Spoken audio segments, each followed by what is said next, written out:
ಆದಿತ್ಯ.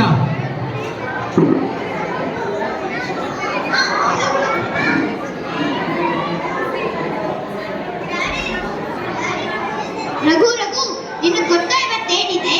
ಏನು ಇವತ್ತೇನಿದೆ? ನಿನ್ಗೆ ಗೊತ್ತಿಲ್ವಾ? ಇವತ್ತು ಕನ್ನಡ ರಾಜ್ಯೋತ್ಸವ ಇದೆ. ಅದರಿಂದ ನಾನೇನ್ ಮಾಡ್ಲಿ? ನಿನ್ಗೆ ಕರ್ನಾಟಕದ ಮಹತ್ವ ಗೊತ್ತಿಲ್ವೇನೋ? ಕರ್ನಾಟಕಕ್ಕೆ ಮಹತ್ವ ಇದೆಯಾ? ಏನು ಅಮ್ಮ ಮಾತಾಡ್ತಿದ್ಯಾ ಕರ್ನಾಟಕದ ಬಗ್ಗೆ? ಮಕ್ಕಳೇ, ಏನು ಮಾಡುತ್ತಿದ್ದೀರಾ? ಮಕ್ಕಳೇ, ನೀವು ಯಾಕೆ ಜಗಳ ಮಾಡುತ್ತಿದ್ದೀರಾ? ಗುರುಜಿ, ರಘು ಕನ್ನಡ ಮತ್ತು ಕರ್ನಾಟಕದ ಮೇಲೆ ನಗಾಡುತ್ತಿದ್ದಾನೆ. ಈ ವಿಷಯಕ್ಕೆ ನೀವು ಗಲಾಟೆ ಮಾಡಬಾರ್ದು. ನೀನು ಅವನಿಗೆ ಕರ್ನಾಟಕದ ಮಹತ್ವ ಬಗ್ಗೆ ಹೇಳಬೇಕು.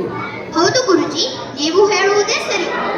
ಬಾ ರಘು, ನಾನು ನಿನಗೆ ಕರ್ನಾಟಕದ ಮಹತ್ವ ಹೇಳುತ್ತೀನಿ. ನಮ್ಮ ಕರ್ನಾಟಕ ಬೆಂಗಳೂರಲ್ಲಿ ಸಿಲಿಕಾನ್ ವ್ಯಾಲಿ ಆಫ್ ಇಂಡಿಯಾ ಎಂದು ಪ್ರಸಿದ್ಧವಾಗಿದೆ ಮತ್ತು ಕಾಫಿ ಬೋರ್ಡ್ ಟಾಪ್ ಅಲ್ಲಿದೆ. ಹಾಗೂ 75% ಆಫ್ ಕಾಫಿ ನಮ್ಮ ಇಂಡಿಯಾಗೆ ಕರ್ನಾಟಕದಿಂದ ಬರುತ್ತದೆ.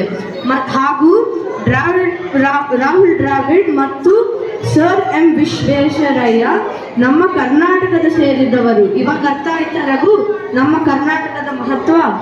ಅರ್ಥ ಆಯ್ತು ಗುರುಜಿ.